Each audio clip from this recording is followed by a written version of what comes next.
ನಮಸ್ಕಾರ ನನ್ನ ಪ್ರೀತಿಯ ರೈತ ಬಂದವರಿಗೆ. ಸೊ ರೇಷ್ಮೆ ಹುಳ ತಂದು ಇವತ್ತಿಗೆ 8 ಡೇಸ್ ಆಯಿತು, 8 ದಿನ ಆಯಿತು. ತಂದ ದಿನ ಜ್ವರಕ್ಕೆ ಕುಂತಿತ್ತು, ಮಾರನೇ ದಿನ ತಪ್ಪಲನ ಹಾಕಿದ್ವಿ. ಮತ್ತು ಇವಾಗ ಜ್ವರಕ್ಕೆ ಕೊಂಡ್ರತಾ ಇದೆ ಅಂತಂದರೆ ಈ ರೀತಿ ಮೇಯದೆ ಸುಮ್ಮನೆ ಇದ್ಬಿಡುತ್ತೆ.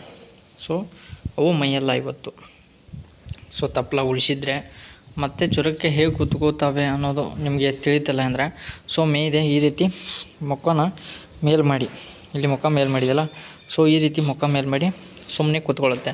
ಆವಾಗ ತಪ್ಪಲ ತಿನ್ನೋದಿಲ್ಲ. ಒಂದೊಂದು ತಪ್ಪಲ ತಿನ್ನುತ್ತೆ, ಅವು ಜ್ವರಕ್ಕೆ ಕುಂದ್ರೋದಿಲ್ಲ.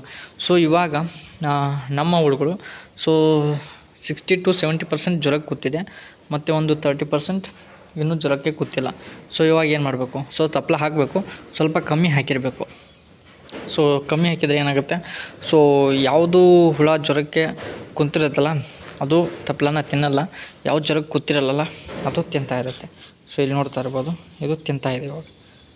ಇದು ಮೇವನ ತಿಂತಾ ಇದೆಯಲ್ಲ, ಇದೇ ಜ್ವರಕ್ಕೆ ಕೂತಿಲ್ಲ ಇವಾಗ. ಇವು ಏನು ಮಾಡಿದೆ, ಇದು ನೋಡ್ಬೋದು ಜ್ವರಕ್ಕೆ ಕುಂತಿದೆ. ಅದು ಮೇಯ್ತಾ ಇಲ್ಲ, ಸುಮ್ಮನೆ ಇದೆ ಅಂತಂದರೆ ಜ್ವರಕ್ಕೆ ಕುಂತಿದೆ. ಪೊರೆನೂ ಬಂದಿರುತ್ತೆ. ಪೊರೆ ನಿಮಗೆ ಕಾಣ್ತಾ ಇದೆ ಅಂದ್ಕೊಳ್ತೀನಿ. ಪೊರೆ ಬಂದಿರುತ್ತೆ. ಅವಾಗ ಕೂಡ ನೀವು ಜ್ವರಕ್ಕೆ ಕುಂತಿದೆ ಅಂದ್ಕೊಳ್ಬೋದು. ಈ ಸಮಯದಲ್ಲಿ ತಪ್ಪಲನ ಹಾಕೋಕ್ಕೆ ಆಗಲ್ಲ.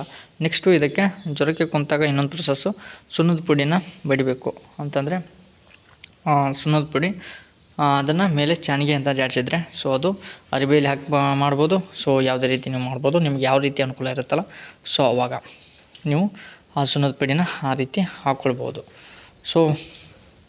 ಇವತ್ತು ಎಷ್ಟನೇ ಮೇವಿಗೆ ಕುಂತಿದೆಯಪ್ಪ ಅಂತಂದರೆ, ನಾವು ತಂದು ಶುಕ್ರವಾರ ಅಂತಂದರೆ ಇವತ್ತು 7ನೇ ಮೇವು. 7ನೇ ಮೇವಿಗೆ ಜ್ವರಕ್ಕೆ ಕುಂತಿದೆ. ನಿಮಗೆ ಯಾವ ರೀತಿ ಮೇವು ಅಂತಂದರೆ, ಮುಂಜಾನೆ ಒಂದು ಮೇವು, ಸಂಜೆ ಮೇವು ಕೂಡಿಸಿ 2 ಮೇವು ಆಗುತ್ತೆ. ಅಂತಂದರೆ 7 ಅಥವಾ 8ನೇ ಮೇವಿಗೆ, 6ರಿಂದ 8ನೇ ಮೇವಿನೊಳಗೆ ಜ್ವರಕ್ಕೆ ಹುಳುಗಳು ಕುಂತ್ಕೊಳ್ಳುತ್ತೆ. ಈ ಮಾಹಿತಿ ನಿಮ್ಗೆ ಏನಾದರೂ ಇಷ್ಟ ಆಗಿದರೆ ದಯವಿಟ್ಟು ಚಾನಲ್ನ ಸಬ್ಸ್ಕ್ರೈಬ್ ಮಾಡ್ಕೊಳ್ಳಿ, ಹಾಗೆ ವಿಡಿಯೋಗೆ ಒಂದು ಲೈಕ್ ಮಾಡಿ ಅಂತ ಹೇಳ್ತಾ ಮತ್ತೆ ಇನ್ನಿತರ ವಿಡಿಯೋಗಳೊಂದಿಗೆ ಬರ್ತೀನಿ. ಎಲ್ಲರಿಗೂ ನಮಸ್ಕಾರ.